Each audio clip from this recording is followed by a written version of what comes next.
ይህ ኤል4ጂ ከጂአርኤስ ጋር በመተባበር በየ15 ቀኑ የሚያዘጋጀው ፒስ አርቲዥያን ዲያሎግ ሴሽን ኤንድ ፖድካስት ነው። የዛሬው የመወያያ ርዕሳችን ስቶሪ ቴሊንግ ፎር ፒስ ሲሆን የፕሮግራሙ አስተባባሪ አወታይሌ ኪሮስ ነው። መልካም ቆይታ።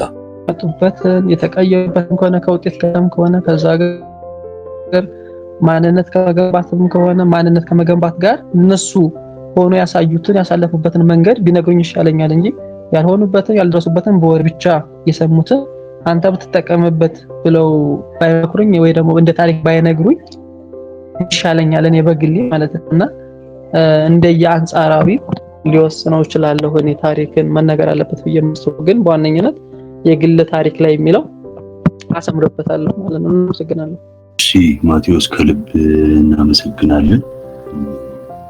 ጥሩ ፖይንቶችን ከማቴዎስ ሰምተናል። ስለዚህ ሌሎች ሰዎችም ካላችሁ በዚህ ላይ መግባት የምትፈልጉ መድረኩ ክፍት ነው። በውስጥ በኩል ግን የተለያዩ ሀሳቦች እየተነሱ ነው። አስተማሪና ተጨባጭ ለማድረግ እንዲሁም አስተማሪና ተቀባይነት ለማግኘት የራስ ታሪክ ነው በፐርሰንት ከተሰላ የሚል ሀሳብ ተቀምጦልናል። ሁለተኛው ደግሞ የሁላችንም ታሪክ ማተር ያደርጋል ከሰው ለመማርና የራሳችን ደግሞ ሌሎች ማስተማሪያ እንዲሆን ታሪክ ሼር መደረግ አለበት። ግን ሁሉም ታሪክ መነገር አለበት ብዬ አላስብም። አንዳንድ ሼር መደረግ የሌለባቸው ነገሮች አሉ ብዬ አስባለሁ የሚል እንትን በውስጥ በኩል ተቀምጧል።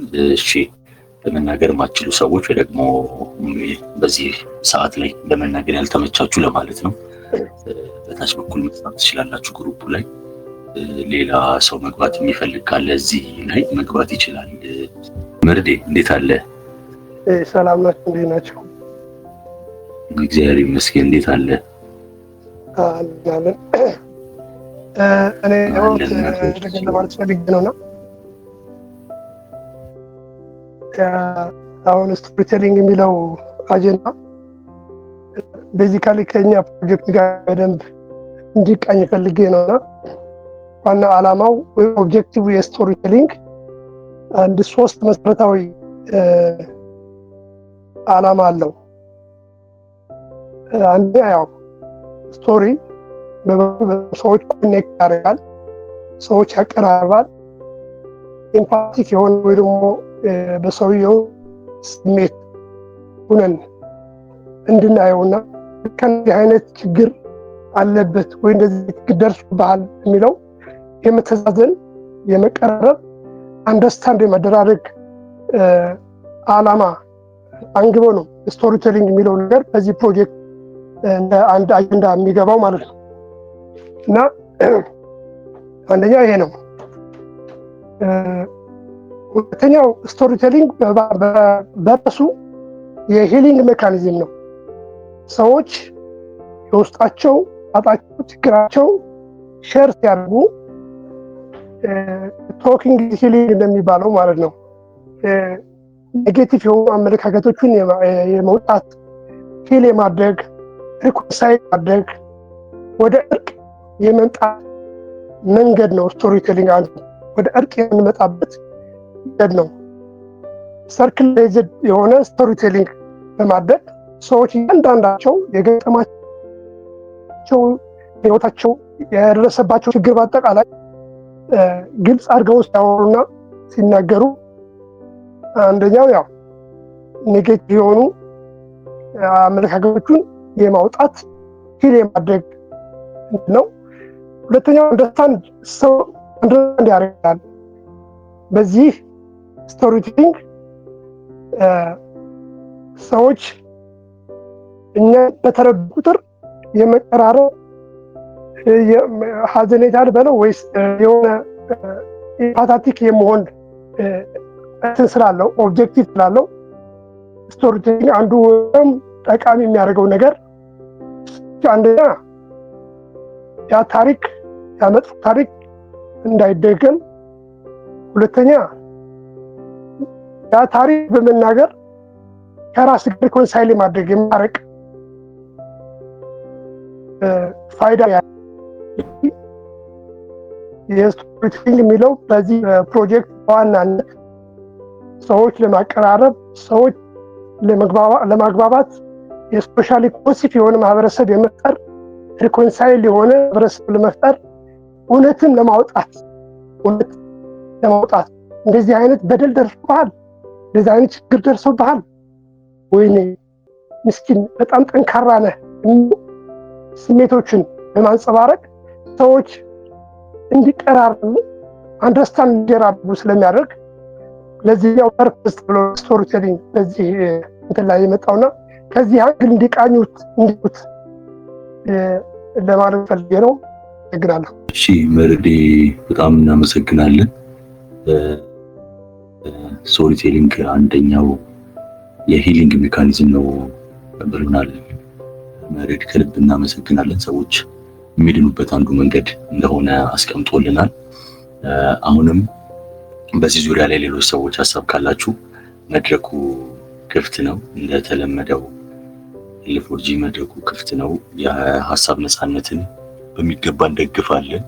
ሰዎች ሀሳባቸውን በነፃነት ማንሸራሸር አለባቸው ብለን እናምናለን። መሆንም ያለበት እንደዛ ነው። ሲቀጥል ደግሞ እንደተለመደው የስነ ጥበብ ፕሮግራም ይኖረናል። እስከዛ ድረስ ግን ቀጣይ ሀሳብ ከመሄዳችን በፊት እዚህ ላይ የተወሰኑ ሰዎች ሀሳብ እንጨምሩ ካለ እንጨምርና ወደ ሁለተኛው እንሄዳለን። ማን ታሪክ መነገር አለበት? የራስ የህይወት ተሞክሮ ወይስ የሌሎች በሚለው ላይ ሀሳብ አስተያየት ካላችሁ አሁንም መድረኩ ክፍት ነው፣ መግባት ትችላላችሁ። ወደ ሁለተኛው የመወያያ ነጥባችን ከመሄዳችን በፊት እዚህ ላይ ሀሳብ አለኝ የሚል ሰው ካለ መግባት ይችላል። አሁንም ክፍት ነው ለማለት ያህል ነው። ሁለተኛው ጥያቄ ምንድነው የሚለው የህይወት ተሞክሮን ማጋራት ምን ጥቅም አለው? የህይወት ተሞክሮን ማጋራት ምን ጥቅም አለው? በጥያቄውን በውስጥ በኩል ግሩፕ ላይ ይለጠፋል። እስከዛ ግን የህይወት ተሞክሮን ማጋራት ምን ጥቅም አለው በሚለው ላይ እንወያያለን ማለት ነው። ሰዎች የህይወት ተሞክራቸውን ማጋራታቸው ምን ጥቅም ይገኛል ብለን እናስባለን? እዚህ ላይ ሀሳብ አስተያየት ያለው መግባት ይችላል። እየሰማችሁ ነበር ነው ያልኩት። ኦኬ። ለሁለተኛው ጥያቄ የህይወት ተሞክሯችን ወይ ደግሞ የህይወት ታሪኮቻችንን ልምዶቻችንን ማጋራት አስፈላጊ ነው። ጠቃሚነቱ ምንም እንትን አይልም። ግን ያው 100% ሁሉም ነገር የትኛውንም የህይወት ታሪካችንን ለየትኛውም ሰው በየትኛውም ሚዲየም ብናጋራ ጥሩ ነው 100% ማለት አይደለም። አስፈላጊ ላይሆን ይችላል። አንዳንዴ የሰዎች ለምሳሌ የኛ የህይወት ታሪክ ጥሩ ካልሆነ እንኳን ማጋራት እንደዛ አይነት ከኛም ቢርቁ ጥሩ ሊሆን ይችላል፣ እንኳን ከታሪካችን ማለት ነው። ግን እንግዲህ በጥሩ ስለሆነ የምናነሳው የህይወት ተሞክሯችንን መስማት ማጋራት በጣም ቆንጆ ነው። ኢቨን ለአንዳንዶቹ የህይወት መነቃቃትን ለውጥን ሊያመጣ ይችላል። ለአንዳንዶቹ መማሪያ ሊሆን ይችላል። በዛ መስመር ሁላ ሊሆን እንችላለን። ስለዚህ የሆኑ ሰዎችን ታሪኮች ስንሰማ ለካ ወደዚህ ነበር የሚሄደው ብለን እንድንመለስ ሊያደርገን ይችላል ማለት ነው። ከዛ ለኛ ደግሞ ሪሊፍ ሊሰጠንም ይችላል። አንዳንዴ እኛ ያለፍነው የሆነው ነገር ለሰዎች እናጋራ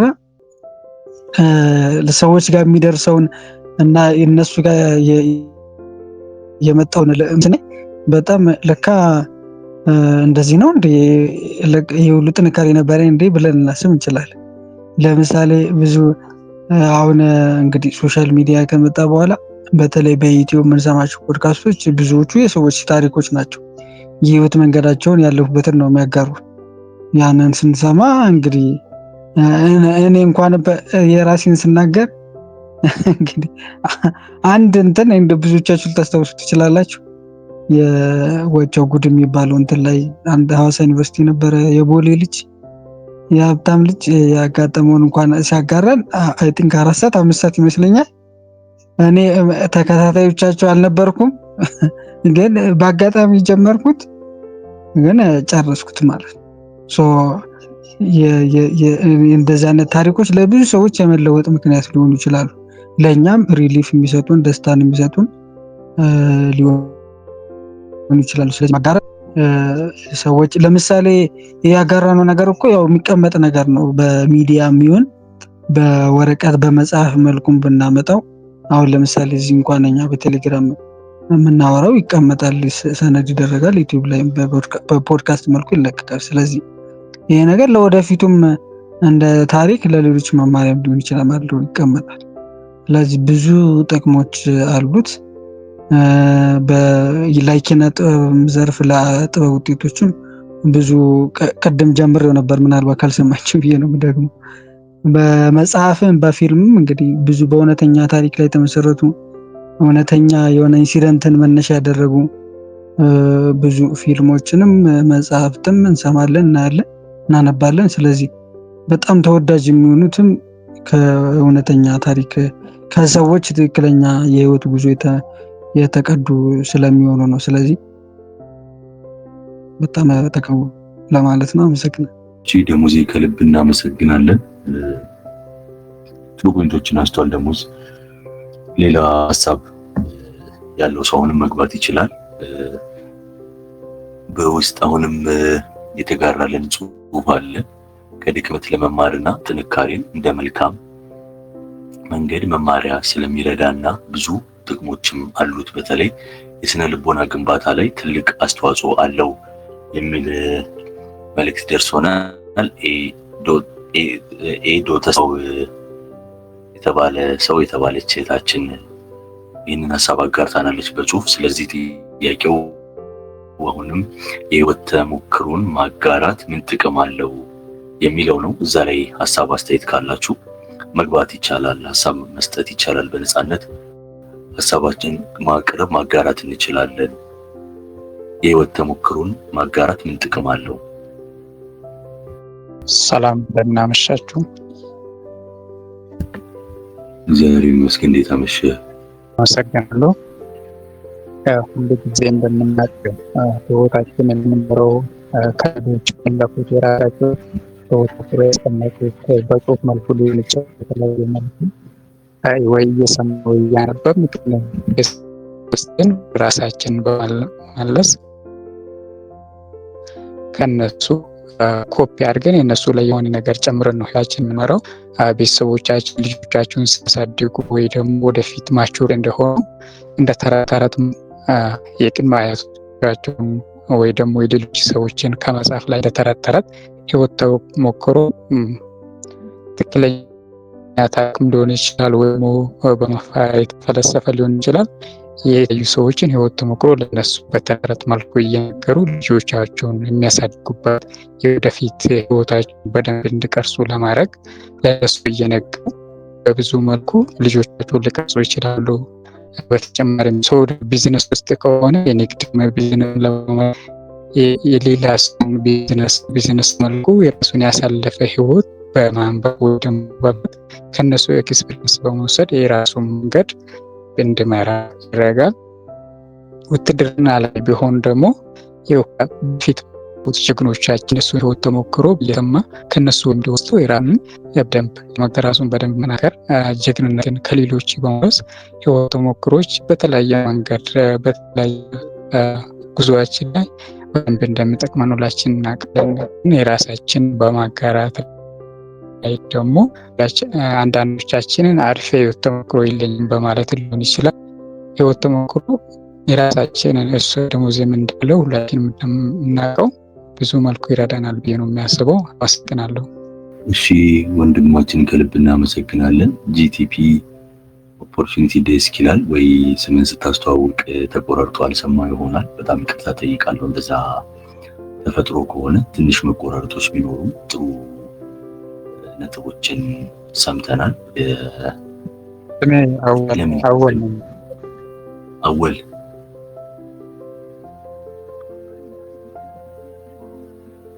እሺ አወል አይደል ያልከኝ? እንደዛ የሰማው መሰለኝ። አዎ በትክክል። እሺ ወንድሜ ያክብርልኝ። አወል ከልብ እናመሰግናለን። ጥሩ ነጥቦችን ሰምተናል። ለልጆች ሰዎችን ለማስተማር በተለይ አንድ ያነሳው ነጥብ ለማለት ያህል ቢዝነስ ላይ የቢዝነስ ሰዎች ታሪካቸው በደንብ ይፈለጋል አይደለ? ለዛ በደንብ ወጣቶችን ወይ ደግሞ ተተኪ ትውልድን ሌሎችንም ሰዎች ለማነሳሳትና ለማነቃቃት ይሆናል ማለት ነው። እነዚህ ቢዝነስ ላይ ያሉ ሰዎች የሚያቀርቧቸው ነጥቦች ወይ ደግሞ ስለነሱ የሚያነሱት ያለፈ የህይወት ታሪካቸው በምን አይነት የህይወት ፈተና ውስጥ እንደመጡ እንዴ ከዚህም ለካ መነሳት ይቻላል ብለው ወጣቶች እንዲያምኑ፣ ሰዎች እንዲያምኑ፣ ያንን ስራ እየሰሩ ያሉ ሰዎች ደግሞ በቃ ኦኬ በዚህ ስራ እዚህ የደረሱ ሰዎች ስላሉ እኔም እደርሳለሁ የሚል በጎ የሆነ አመለካከት በውስጣቸው እንዲያድግና ወደ ተግባር እንዲቀይሩት ይረዳል ማለት ነው። ከልብ እናመሰግናለን። ሌላ ሰውም ሀሳብ አለኝ እፈልጋለሁ የሚል ካለ መድረኩ አሁንም ክፍት ነው። እዚህ ላይ ሀሳብ ከሌለ ወደ ሶስተኛው ሀሳብ እንሄዳለን። እዚህ ላይ ግን ሀሳብ አለኝ እንደው ቢነሳ ደስ ይለኛል ባነሳው ወዳለው የሚል ሰው ካለ የህይወት ተሞክሮን ማጋራት ምን ጥቅም አለው የሚለው ላይ ነው ያለ ነው። ደሞዝ ያነሳው ነጥብ አለ። ለምሳሌ ፖድካስት አሁን በደንብ በስፋት እየተለመደ የመጣ ነገር ሆኗል እንደ ሀገርና እዛ ላይ ሰዎች ተሞክሯቸውን ነው የሚያቀርቡትና ብዙ ጊዜ ተሞክሯቸውን ነው እውቀታቸውን ነው የሚያቀርቡት። እውቀትም በተሞክሮ ሂደት ውስጥ የሚመጣ ስለሆነ እዛ ውስጥ ብናካትተው ችግር ያለው አይመስለኝም። ካለውም ያው ይቀራል። ግን ስለ ህይወት ተሞክሮ ያወራን ስለሆነ ተሞክሯቸው ነው ሰዎች የሚያቀርቡትና ቅድም ደሞዝ ያነሳው አንድ ምሳሌ አለ። 4 ሰዓት ነው 4 ሰዓት 5 ሰዓት 3 ሰዓት 2 ሰዓት ተኩል በተለያየ ክፍል ምናምን ነው ሰዎች ተሞክሯቸውን የሚያቀርቡትና ያ መጋራቱ ምን ጥቅም አለው? እኛስ ደግሞ እያጋራን ቢሆን ሌሎችን ምን ሊጠቅም ይችላል የሚለው ነጥብ ላይ ነው እያነሳን ያለ ነው። ወይ ደግሞ በውጭ ዓለም ቀደም ብሎ የተለመደ ስለሆነ የቢዝነስ ሰዎችን ማቅረብና እነሱ የህይወት ተሞክሯቸውን እንዲናገሩ ማድረግ አንደኛም ሀገር አሁን በደንብ እየተለመደ የመጣ ትሬንድ ሆኗል። ሲቀጥል ደግሞ መጽሐፍም አንዱ የስቶሪ መገኛ ስለሆነ የሰዎች የህይወት ታሪክ በደንብ እንደውም ጊዜ ማስታወሰው የጭንቁ ስል የሚለው መጽሐፍ እና በኋላ ላይ ደግሞ ሩዛ የሚሉ 2 መጽሐፎች ሴቶች እህቶቻችን የሚያሳልፉትን ታሪክ ወይ ደግሞ ሩዛ የምትባለው ገጸ ባህሪ ያሳለፈችውን የህይወት ታሪክ በደንብ ቁልጭ አድርጎ ያስቀመጠ መጽሐፍና መነጋገሪያ የነበረ ነው።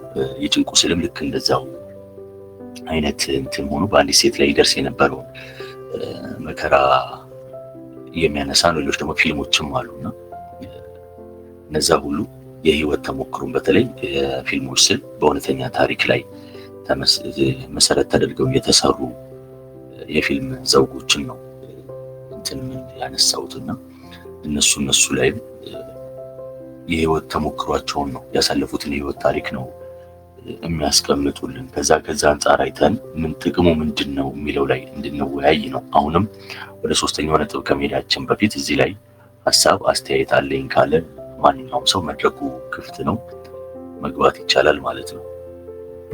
እንደዛ መሽካችሁ የሆነ ነገር ማለት ፈልጌ ነው። እግዚአብሔር ይመስገን ይቻላል። በተለይ ይሄ የራስን ታሪክ ማጋራት ምን ጥቅም አለው? ምን ይመስላል ነው። አንዳንዴ ቅድም የሆነ ሰው ሲናገር ሰማሁ መሰለኝ እኔ ታሪክ የለኝም የሚነገር የለኝም ብለን ልናስብ እንችላለን። ነገር ግን ይሄ ትክክል አይደለም። ሁላችንም የህይወት ተሞክሮ አለን፣ የናልፍበት ህይወት መንገድ አለ እና ይህንን ታሪክ ለሌሎች ሰዎች በተለይ ደግሞ ታሪክን ዝም ብሎ መናገር ሳይሆን አድማጭ ባለበት የሚሰማ የሚረዳው የሚሰማን ባለበት ቦታ ላይ ታሪኮችን ማጋራት የሚሰጠው ጠቀሜታ አንዳንዴ በህይወታችን ያለፍናቸውን ህይወት ተሞክሮች ጊዜ አግኝተን አላጋቸው የሆነ ነገር ያጋጥመናል በህይወታችን ውስጥ ግን ያንን ታሪክ ይገባል ለራሳችንም ሳንነግረው ሳናስተውለው ሳናስታውሰው እናልፋለን። ግን ምን ያህል ያ ህይወታችን ላይ ያጋጠመን ነገር ከሰው ጋር ያሳለፍነው ግንኙነት ሊሆን ይችላል። ጥሩም መጥፎም ይችላል። ግን ስናውለው የዕለት ተዕለት ቦታችንን መንገዳችንን እንቅፋት ይሆን ይችላል።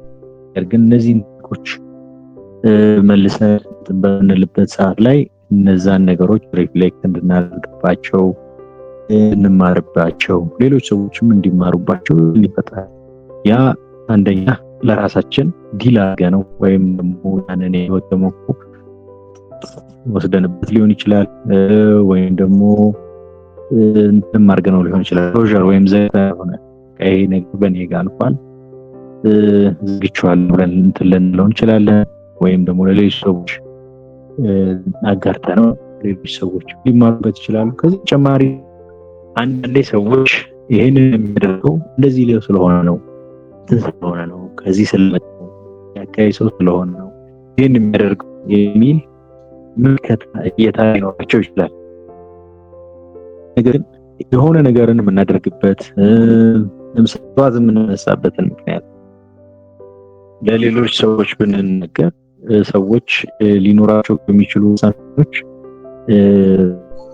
ይችላል ያርቅ ይችላል። ይሄ ቁጥዋት ሌሊት እየተነሳ ይሄን ነው የሚያደርገው እንደዚህ ነው የሚሆነው ቢሉ ብዙ ሰዎች ሊሆኑ ይችላል። ስለዚህ እነዚህ የተሳሰቡት አስተሳሰቦችን አመለካከቶችን ህይወታችን ላይ ያጋጠሙንን ወይም ደግሞ ተሞክሮቻችንን ሌሎች ሰዎች የምናጋራበት ሰዓት ከሌሎች ሰዎች ጋር ያለንን ግንኙነት ደግሞ በጣም መልካም ያደርጋል። ጥሩ የሆነ ሰዎችን ደግሞ ይበልጥ እንድንረዳቸው ከሌሎች ሰዎች ጋር ያለንን ግንኙነት በጣም ምቹ የማድረግ ትልቅ አስተዋጽኦ ያበረክታል። ነገር ግን የምናጋራባቸው ሁኔታዎች በጣም ምቹ መሆን አለባቸው። ሰዎች ሊያዳምጡን ሊረዱን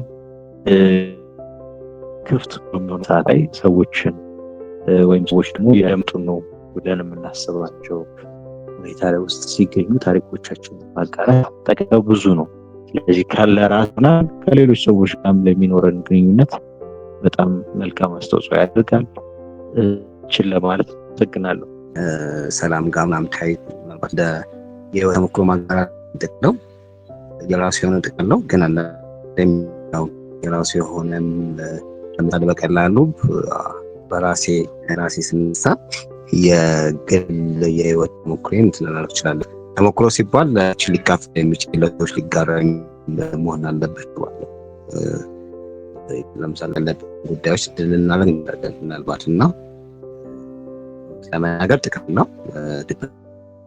ሰውን ጋር የምናደርግበት አንዳንዴ ደግሞ ያው እንደሚፈቀው ሪሊ እንድናደርግ ካለብን ችግር ካለብን ውስጥ የሚሰማ ነገር እንድንተነፍስ ሊያደርግ ይችላል። ኦር ደግሞ እንደ ቴራፒ ሊሆን ይችላል ነው ብዙ ጥቅም አለው። በደንብ ነው ማለት ነው። መዘዝ ይዞ ሊታይ ይችላል ሊያባብስ ይችላል። ወስፍ ደግሞ ግን ዲፓዋስ እንዳይባባስ የሚያደርገው ደግሞ ሞስ አብረን የምንሰራቸው ሰዎች ጭቆን ሶሻል ሚዲያ ላይ ብዙ ጊዜ የሚያቀርቡ ሰዎች በተለያዩ መልኩ ለኢዝ ኦር ሌላም ነገሮች ሲገዝ እናያለን እና አንድ ሰው አብረው የሚኖሩ ስቶሪ ሰሙ ሰዎች ቤዝ ያደርጋል ብዬ አስባለሁ። እና የምንናገራቸው የተሞክሮቻችን ደግሞ አንድ ሰውን በስምም ፕላስ ደግሞ የምናወራው ሾው እንዳን ደግሞ ነገሮችን ያው አንዴ በግጭት ቦታ ያሉ እንትኖች ላይ ደግሞ የራሱ የሆነ ሰዎች ርስት እንድንፈጥር ያደርጋል ብዬ አስባለሁ። እንግዲህ እንዲሰማንም ቃል ብዬ አስባለሁ። ከማለት ግን ብዙ ነገሮችን ደግሞ ከብዙ ማየት መገንዘብ ያስፈልጋል ብዬ አስባለሁ። ከጥቅሙ በተጨማሪ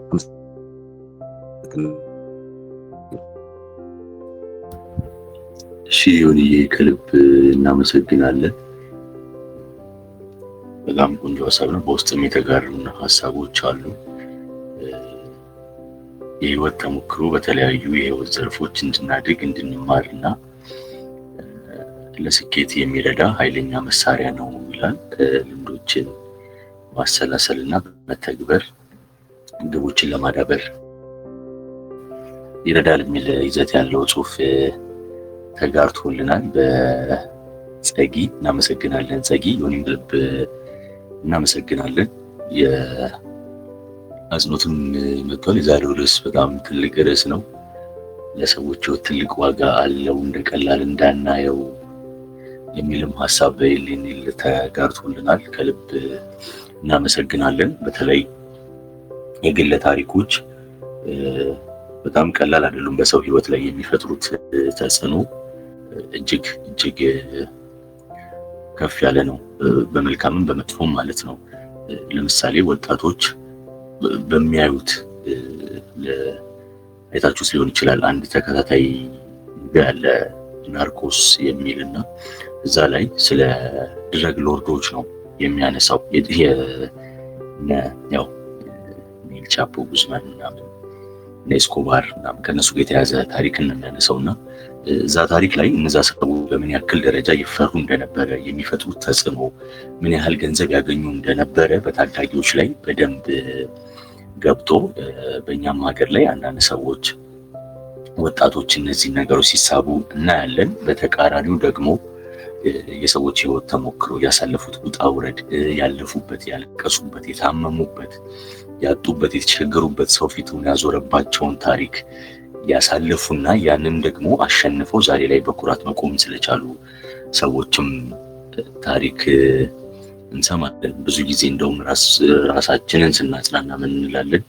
ቢልጌት ኮሌጅ አቁሞ ነው እንደዚህ የደረሰው፣ ወይ ማርክ ዙከርበርግ እንደዚህ ሆኖ ነው እንደዚህ ሆነው፣ ጃክማ ብዙም በትምህርቱ አልገፋም እያለን እንደ ምሳሌ እናነሳቸዋለን። ያ ከውድቀታቸው መነሳታቸውን ተርኒንግ ፖይንት አድርገን ነው እንጂ ትምህርት ማቋረጣቸውን እንደ መልካም ጎን እያየነው አይደለም። ግን እነዛ ሰዎች ትምህርት ማቋረጣቸው ደግሞ ከትምህርት መውደቃቸው ከስኬታቸው አላገዳቸውም። እንደ አንድ ፈተና ቀርቦ ነበረ፣ ሀቅ ነው።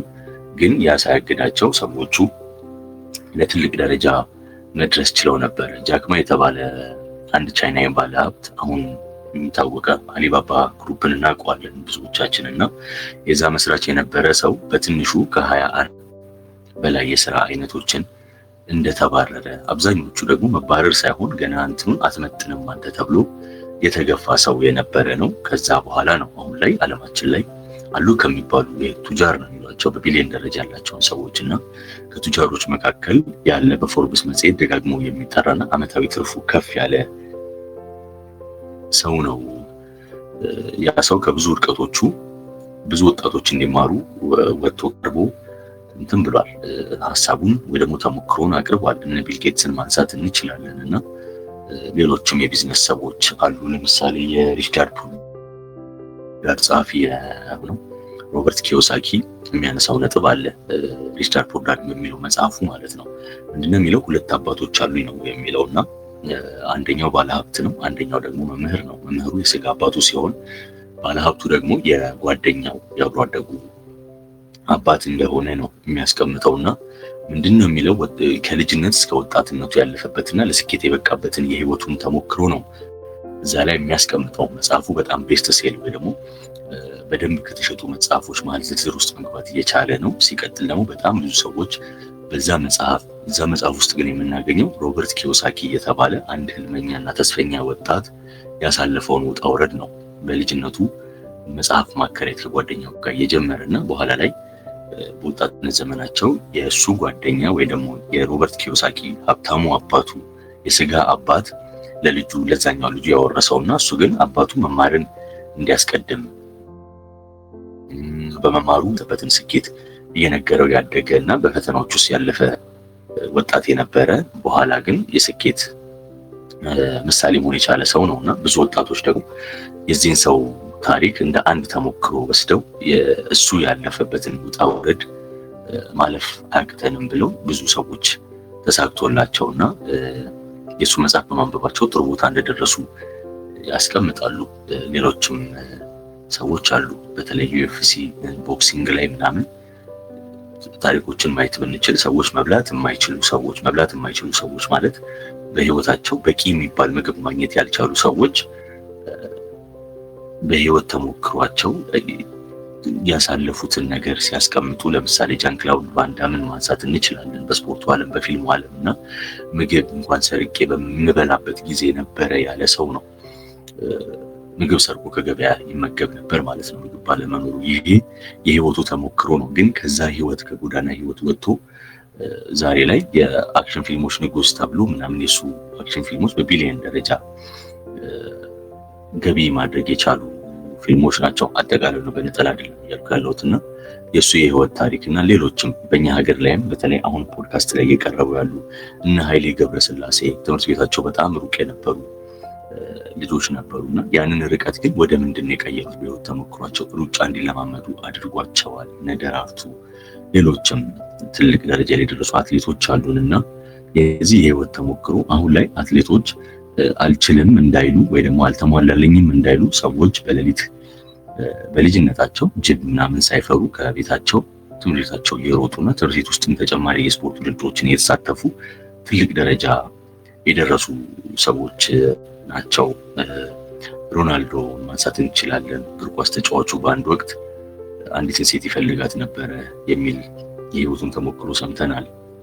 ምንድነው እዛ ላይ ያቺ ሴት እሱ ቀኑ ሙሉ ስፖርት መለማመድ ነበረበትና ወደ ቤቱ ግን ሲገባ የሚያገኘው በቂ ምግብ ስላልነበረ አካባቢያቸው ላይ የሚገኝ አንድ ሬስቶራንት ላይ የሚመለስ ተመላሽ የሚባለው ምግብ ማግኘት ነበረበትና ከሁለት ጓደኞቹ ጋር እየሄደ ተመላሽ ምግብ ማለት ሰዎች ተርፏቸው የተመለሰው ምግብ ተቀብሎ ይጠቀም ነበርና ስኬት ላይ ይሄ አንዱ የሱ የህይወት ተሞክሮ ነው። ከዛ ውስጥ ወጥቶ አሁን ላይ 1.5 ቢሊዮን መሰለኝ ዶላር ገቢ ያለው ዓለማችን ላይ በእግር ኳስ የመጀመሪያው ቢሊዮነር መሆን የቻለ ትልቅ ደረጃ ላይ መድረስ የቻለ ሰው ነው። ትላንትና ግን ትሬኒንግ እንኳን አድርጎ ወደ ቤቱ ተመልሶ በቂ ትሬኒንጉን ላደረገው ላወጣው ካሎሪ ተመጣጣኝ ካሎሪ ማግኘት የማይችል ሰው የነበረ ዛሬ ላይ ግን ከራሱ አልፎ ለፍልስጤም ህፃናት መድረስ የቻለ ለሌሎችም ተስፈኞች የህይወት ተሞክሮን የሚያጋራ ወጣት ሆኗልና ስለዚህ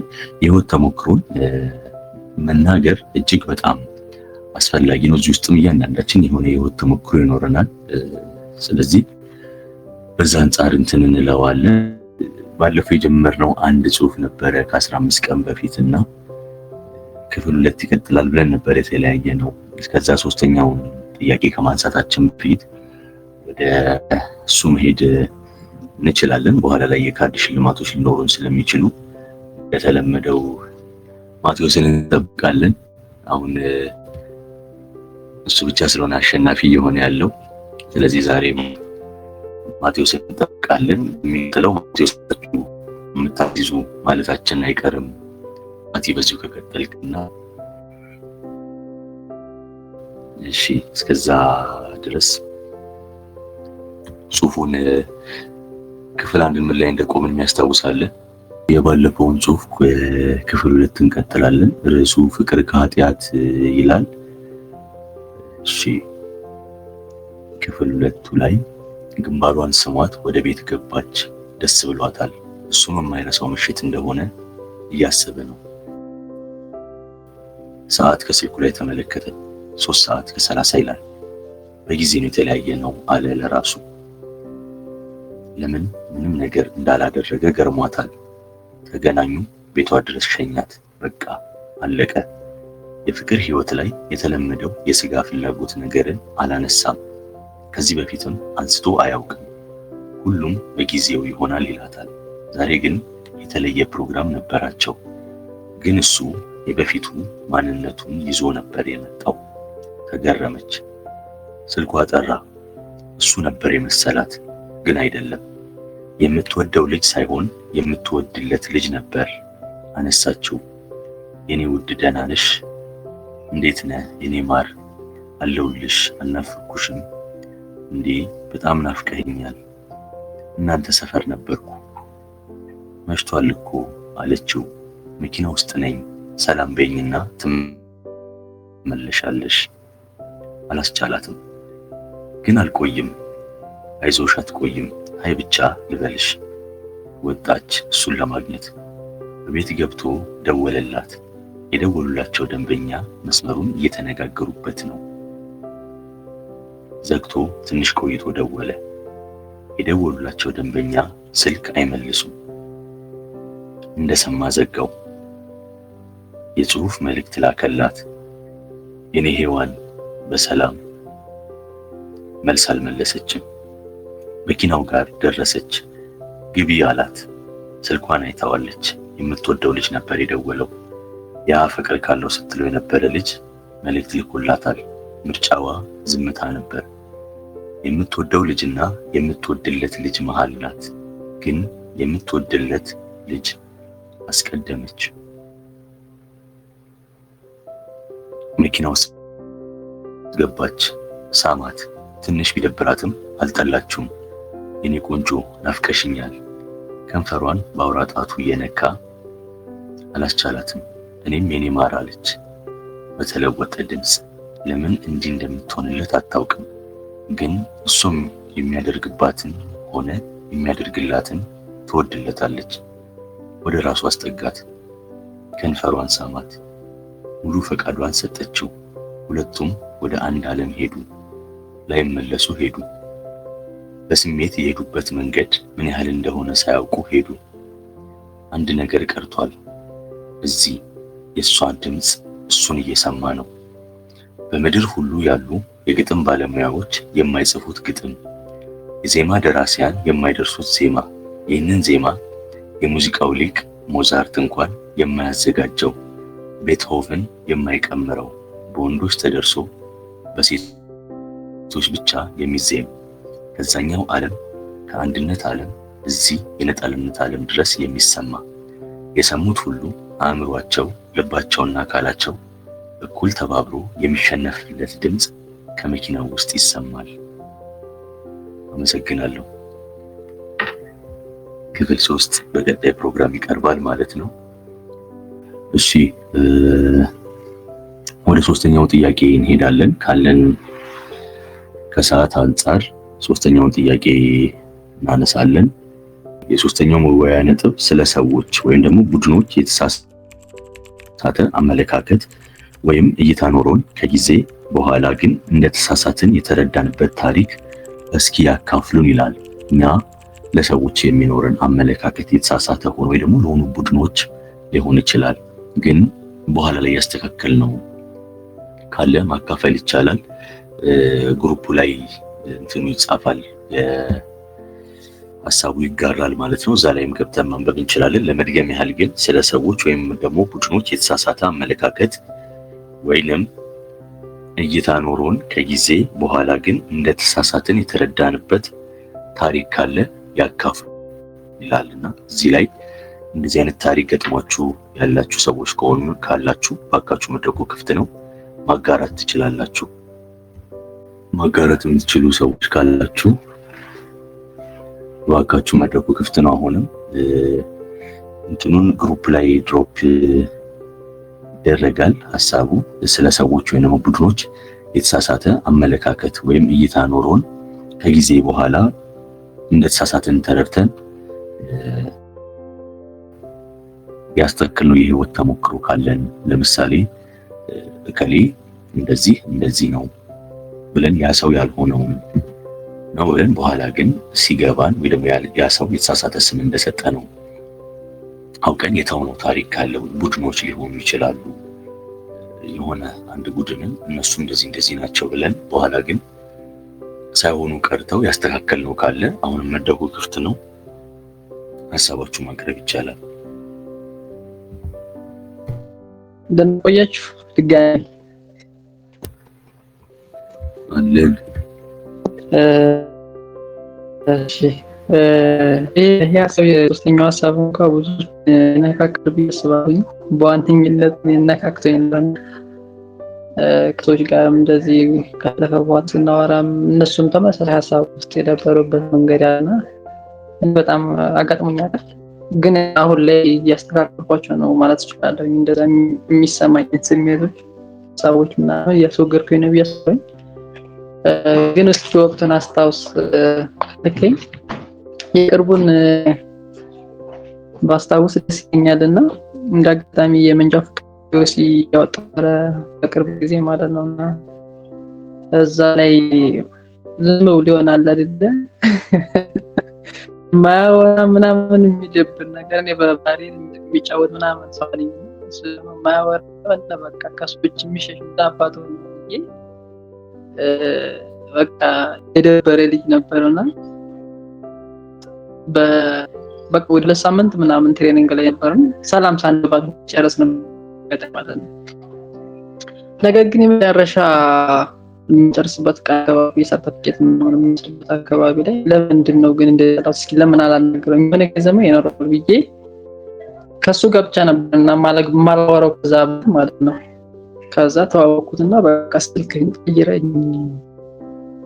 ቀይረኝ እና ከዛ ከቀይሬው በኋላ ስናወራ በቻት ነው እንግዲህ ቴሌግራም ላይ ምናምን ኮሚኒኬሽን ስናደርግ በጣም የሆነ ኬዞች አሉበት ማለት ነው። እንደዚህ ከሰው ጋር የማይግባባበት ከሰዎች ጋር ተቀጥሎ የማይስቅበት መንገር የማይፈልገው ማንነት ምናምን ነገር ማለት ነው። እና እሱን ከነገረኝ በኋላ ለአንተ ነው የመጀመሪያ ሰው ቀርቦም ስልኬን የተቀበለኝ አንተ ለማናገርም የቀረብከኝ አንተ ነህ።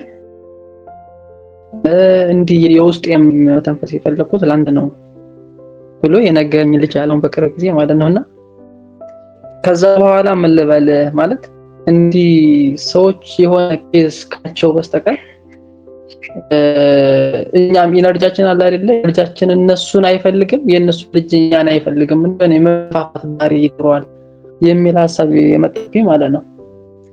እና ያው እነታቸው ነው ጀጅ እንድናደርጋቸው የሚያደርገን ታቸው ያለው ኢነርጂ ነው፣ እኛ ጋርም ያለው ኢነርጂ ስለሚገባ ነው ሚል ነው። በቃ እኔ አሁን ላይ ደመድሜና ከበኋላ አሁን ላይ ቤስት ከመለው ጓደኛዬ ማለት ነው።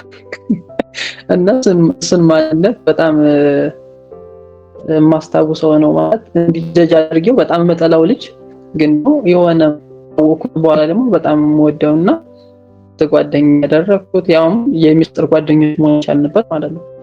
እና ይሄንን አጋጣሚ ታውሳለሁ እንዲሁ ከላይ ማለት ነው።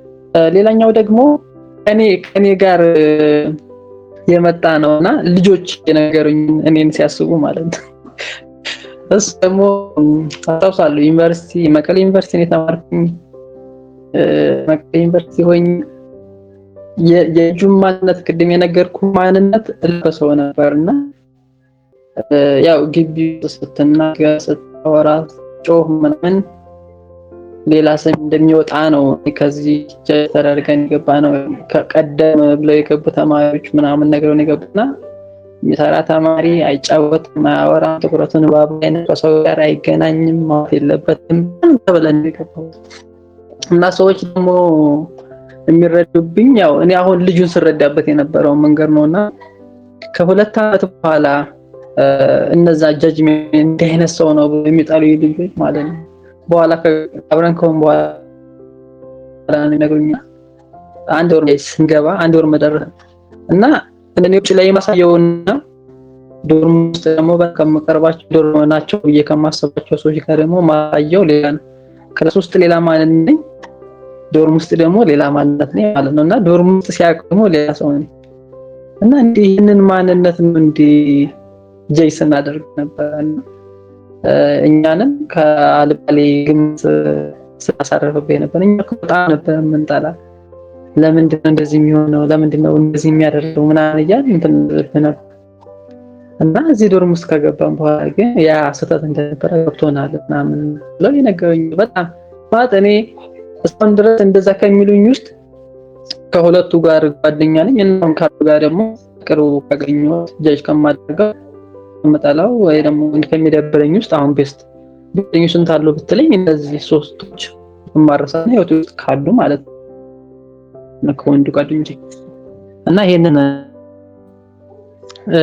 እንዴት ጀጅ ማድረግን ማቆም ይቻላል ማለት ጀጅ ማድረግንና እንዲህ የጥላቻ መንፈስ ከውስጣችን ኢነርጂያችን ስለሆነ ሙሉ ለሙሉ ላናስወግደው እንችላለን ግን መቀየር ይቻላል ብዬ አስባለሁኝና እሱም ሰዎችን በመቅረብ መረዳት መቻላችን ነው እንድናውቃቸው የሚያደርገንና ሳናውቃቸው ስንቀር ነው እኛም ደግሞ ለኔጌቲቭ ኢነርጂ የምንጋለጠው ማለት ነው።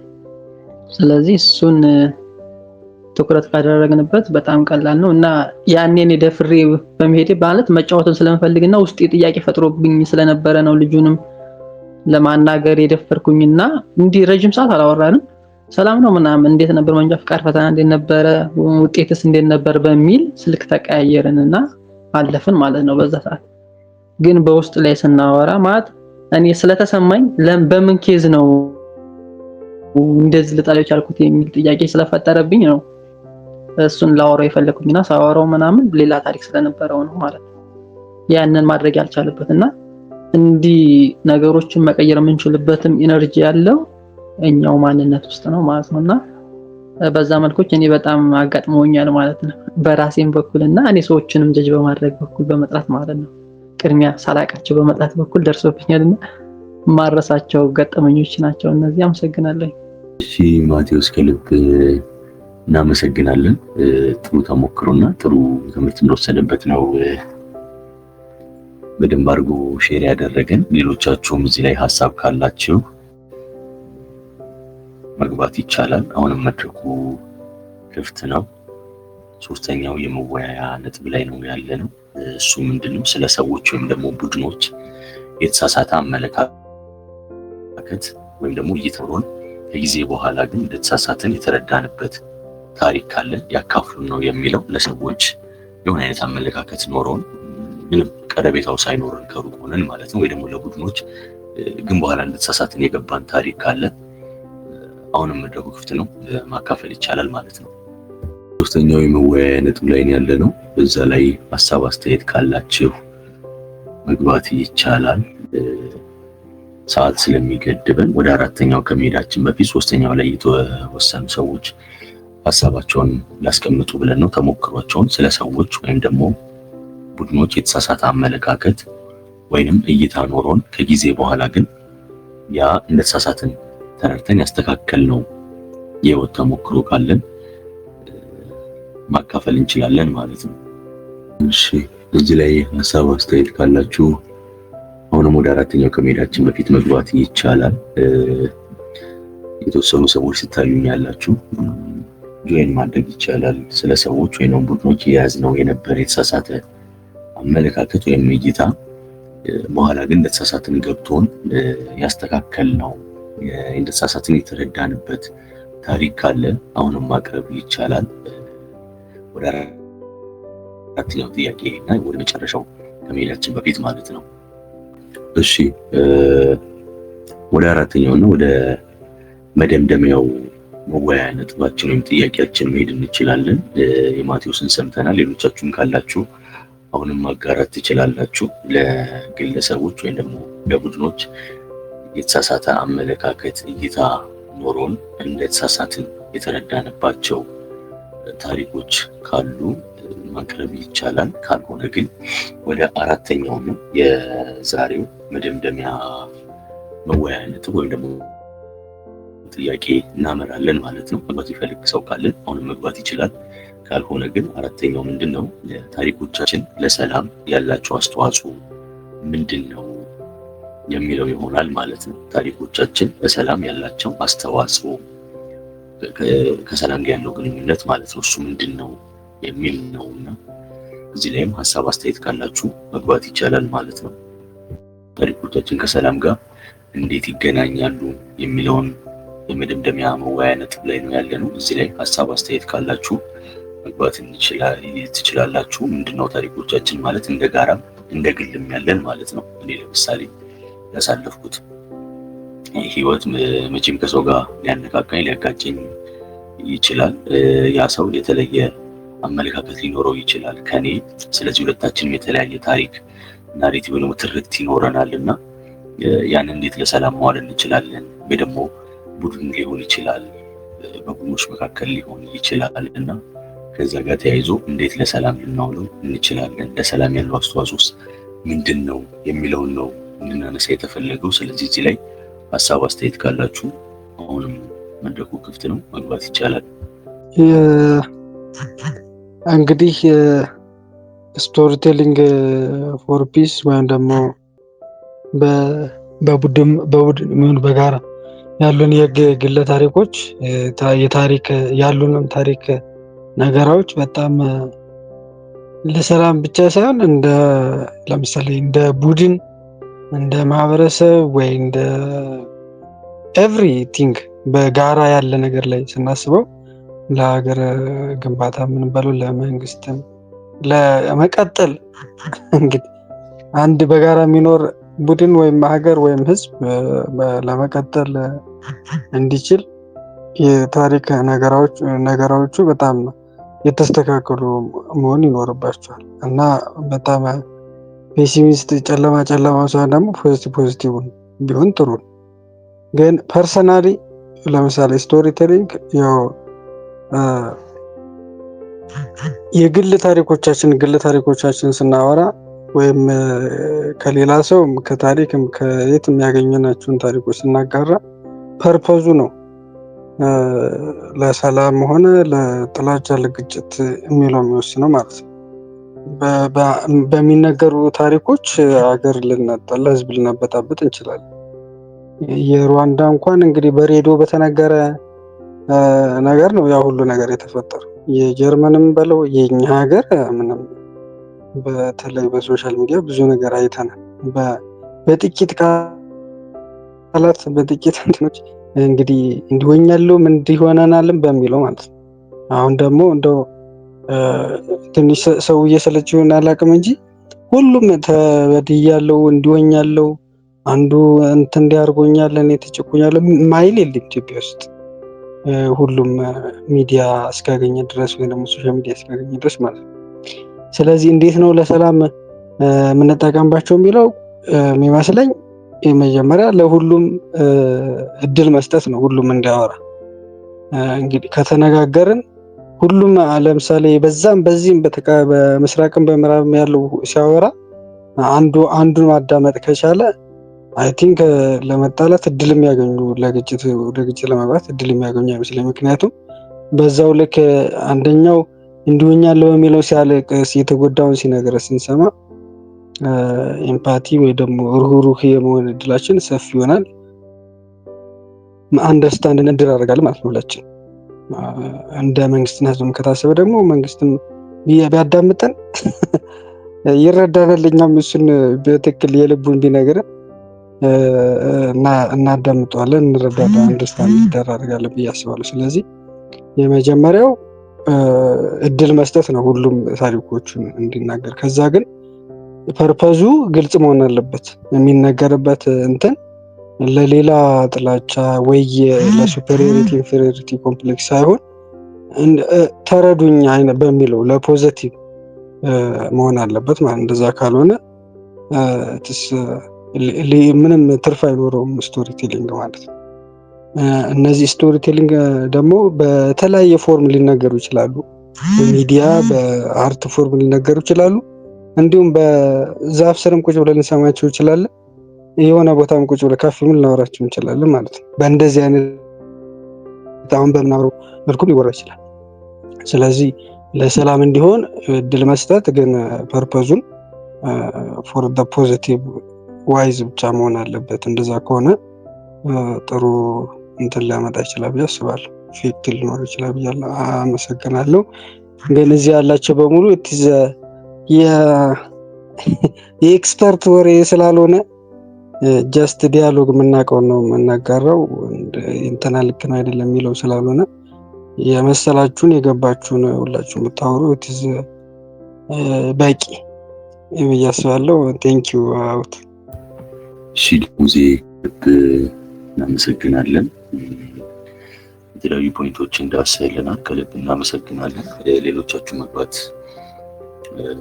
ሀሳቡ ካላችሁ ወይ ደግሞ እዚህ ላይ ሀሳብ መስጠት ፈልጋለሁ የምትሉ ካላችሁ ስቶሪ ቴሊንግ ፎር ፒስ ወይ ደግሞ ታሪኮቻችን ለሰላም ያላቸው አስተዋጽኦ ምንድን ነው፣ እንዴትስ አስተዋጽኦ ማድረግ ይችላሉ የሚለውን ነው እየተወያየን ያለ ነው። እዚህ ላይ ሀሳብ አስተያየት ካላችሁ መግባት ይቻላል። የመጨረሻው የመወያያ ነጥብ ነው። ታሪኮቻችን ወይ ደግሞ ታሪክ ነገሮቻችን ለሰላም ያላቸው አስተዋጽኦ እንዲሁም ደግሞ ለሰላም ሊኖራቸው የሚችሉ አስተዋጽኦ ምንድን ነው የሚለው ላይ እየተወያየን ያለ ነው። በቀሪ የተወሰኑ ደቂቃዎች የዛሬ ስቶሪ ቴሊንግ ፎር ፒስ ወይም ደግሞ የታሪክ ነገራ ለሰላም የተሰኘው ፕሮግራማችን ሊጠናቀቅ የቀረው ጥቂት ደቂቃዎች ነው። ስለዚህ በዚህ ውስጥ ነጥብ ያለኝ ሀሳብ አለኝ እዚህ ላይ ይሄንን ብል ደስ ይለኛል የምትሉት ካለ መግባት ማቅረብ ይቻላል ማለት ነው። አመሰግናለሁ። የታሪኮቻችን በሰላም ግንባታ ላይ ምን ጥቅም አለው? ታሪክ ባይኖረኝም ብዙ ጊዜ አንዳንድ ስናስበው አንድ ፎቅ ግንባታ የሚጀምረው ከጠጠር ነው። እንደዚሁም የሰላም የአዲስ አበባ ሊፈርስ የሚችለው ቡድኑ ወይ ደግሞ በክልል ጦርነት ሲነሳ ብቻ ሳይሆን ከአንድ ሰው የሚጀምር ሊጀምር ይችላል ብዬ እወጣለሁ። የአንድ ሰው ታሪክ ቤት ለሰላም ግንባታ ሊችለው በላይ ለምሳሌ ሁለት ሰው ቢጣላ እንደ አካባቢ ውስጥ እዛ ሁለት ሰው እንዴት ወደ ሀገር ሰላም መደፍረስ ይመጣል ብለን ብናስበው ለዛ ሁለት ሰው ምክንያት ከአንድ ሰው ቢጣላ ይህን ቤተሰብ ጎራ ብሎ ሊመጣ ይችላል፣ ለዛኛውም ወደሱ ሊመጣ ይችላል። እንደዛው የሄደ ወደ ቤተሰብ ደጋ ከዛ ወደ ጎሳ ሊያድግ ይችላል። እንደዛው የሚደጋ ሀገር ሊመጣ ይችላል። እንዲህ ላይ ቢቆስ ምን ያህል አስተዋጽኦ እንዳለው መገመት እንችላለን። እኔ እዛ ጋር ቢያቆም እውነታው ቢኖረኝም እንኳን ተሸንፌ ያኔ ቢያቆም ወደ ሌላ ወደ ፋሚሊ አያድም።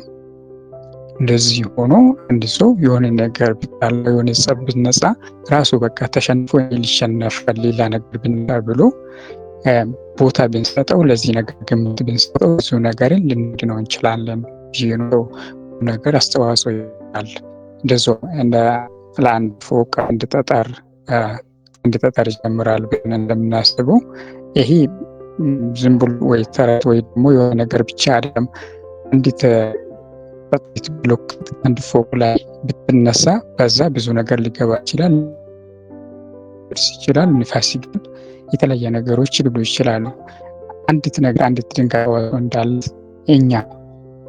ከኛ መሀል አለመግባባት የሚፈጠረው ብንሸነፍ በዛ ሰዓት ሌላ ጊዜ ደግሞ ያ ሰው ሊረዳ ይችላል፣ ተመልሶ ይቅርታ ሊጠይቅን ይችላል። ግን በዛ ሰዓት ካላቆምን ብዙ ነገር ከባድ እሳት ሊነሳ ስለሚችል በዚህ አይነት ነገሮች ላይ መወያየት በጣም አስፈላጊ ነው ብዬ ነው ገምተው። ብዙ ነገር አስተዋጽኦ ብዙ የሚያስገኝ ነገር ነው። አመሰግናለሁ። እሺ አወል ከልብ እናመሰግናለን። የሰጠን ቆንጆ የሆነ ማብራሪያ ከልብ እናመሰግናለን። አሁንም የተወሰኑ ደቂቃዎች አሉን። ዛሬው የስቶሪ ቴሊንግ ፎር ፒስ ወይም ደግሞ ታሪክ ነገራ ለሰላም የተሰኘው የዲያሎግ ፕሮግራማችን ሊያበቃ የተወሰኑ ደቂቃዎች አሉት። አራተኛው የመወያያ ነጥብ ላይ ነው ያለነው። እሱ ምንድነው? ታሪክ ነገራችን ወይ ደግሞ ታሪኮች። እሱ ላይ ሀሳብ አስተያየት አለኝ የሚል ሰው አሁንም መድረኩ ክፍት ነው። እንደሌለፈው ሰዎች የፈለጉትን የመናገር መብት አላቸው፣ ሀሳባቸውን በነፃነት የማንሸራሸር መብት አላቸው ብለን እናምናለን። ለሱም ነው የምንሰራውና ስለዚህ ሀሳባችሁን በነፃነት መግለጽ ትችላላችሁ ማለት ነው። እሺ አራተኛው መወያያ ነጥብ ላይ ሀሳብ አስተያየት ካላችሁ ለእንዴጋ በጣም ውስን ስለሆነ መግባት ሀሳባችሁ መስጠት ትችላላችሁ። ምንድነው በጣም መልካም ጥሩ የሚባሉ ሀሳቦችን ነው የሰማነው ከሙዚና ከአወል። ታሪኮቻችን እንዴት ሰላም ላይ ሊፈጥሩ ይችላሉ፣ እንዴት ሊነገሩ ይገባቸዋል የሚለውም ደግሞ አውዱ በጣም ወሳኝ ነውና ከበቀል ከጥላቻ እና ደግሞ ከሌሎችን ከማናናቅ በተለየ መልኩ ሊሆን ይባል ታሪክ ለነገር የሚገባው ወይ ደግሞ ታሪኮቻችን ሊሆኑ የሚገባው አጠቃላይ ትርክቶቻችን ሊመሰረቱ የሚገባው ይቅርታ በፍቅርና ሌሎችን ማቀፍ መልኩ መሆን አለበት እንላለን። ምስል ደግሞ ሌላኛው ምንድነው? እንዴት ነው ታሪካችንን ለማን ነው የምንናገረው? እሱም በጣም ወሳኝ ነው የሚሆነው። የኛ ታሪክ ለሌሎች ሰዎች ሊሆን ይችላል፣ ጥላቻ ሊሆን ይችላል። ለምሳሌ ሁለታችንም ጀግኖች ሊሆኑ ይችላሉና የኛ ጀግና የነገሬ አጥፍቷል ተብሎ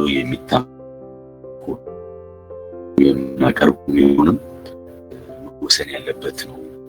ይሄ ምናልባት እኔ በራሴ እና በተጨማሪ ደግሞ ከሌሎች ደግሞ መማር መቻል በደንብ አስበንበት ሊሆን ይገባል። ስለዚህ ታሪኮቻችን ፋይናሊ በሰላም ሊኖራቸው የሚችለው አስተዋጽኦ ምንድን ነው ቢል ጥያቄ ሀሳብ አስተያየት ካላችሁ እንቀበል። ቀሪ 2 ደቂቃ አለን። ከሌለ ግን የዛሬ ፕሮግራማችንን እዚህ መናገር ካልተመቻችሁ በጽሁፍ አሳውቁን። ግን የዛሬ ፕሮግራማችን እዚህ ላይ ያባል ማለት ነው። ስቶሪ ቴሊንግ ፎር ፒስ ነው የተሰኘው የዛሬ ፕሮግራማችን። ታሪክ ነገራ ለሰላም የሚል አማርኛ አቻ የተወሰኑ አስተያየቶችን የተቀበልን ነው። የዛሬው ትንሽ ዝም ያለ ነበር የሚል አስተያየት ተቀብለናል። አዎ በእኛም በኩል መረዳት ችለን አድካሚ እናስባለን። ግን አብሮነታችሁ አይልም። በቀጣይ ፕሮግራሞቻችን ከዚህ በተሻለ መልኩ የተሻለ ውይይት ፕሮግራም እና የተሻለ ፕሮግራም አቀራረብ እንቀርባለን። አንድ ሀሳብ መጨረሻ የተጋራ ሀሳብ አለ። የታሪክ ወይ ደግሞ ተሞክሮ ነገር ጥቅም የብልህነት ምንጭ ነው፣ ደስታን ነው፣ እርካታ ነው የሚሉ ገለጻዎች ነው። እጅግ በጣም እናመሰግናለን። እንወዳችኋለን። ወደ ህይወታችን ውስጥ እንጠቀመው ተገብተዋል ይላል ከልብ። እሺ ሀሳብ የሌላችሁ ዛሬ ፕሮግራማችን እዚህ ያበቃል። ሁሉም ስለመጣችሁ እግዚአብሔር ያክብርልን። ሳምንት መልካም የስራ ሳምንት ተመኘንላችሁ። ኤል4ጂ ሁሌም የነፃ መድረክ ሀሳባቸውን በነፃነት የሚያቀርቡበት ስለሆነ አትጥፉ። በየ15 ቀኑ እንዲህ የዲያሎግ ፕሮግራም አለን። የተለመዳችሁ አላችሁ፣ ሌሎች ሰዎች ልላችሁ። በእኛ በኩል መልካም ሳምንት እግዚአብሔር ያክብርልን እንላለን።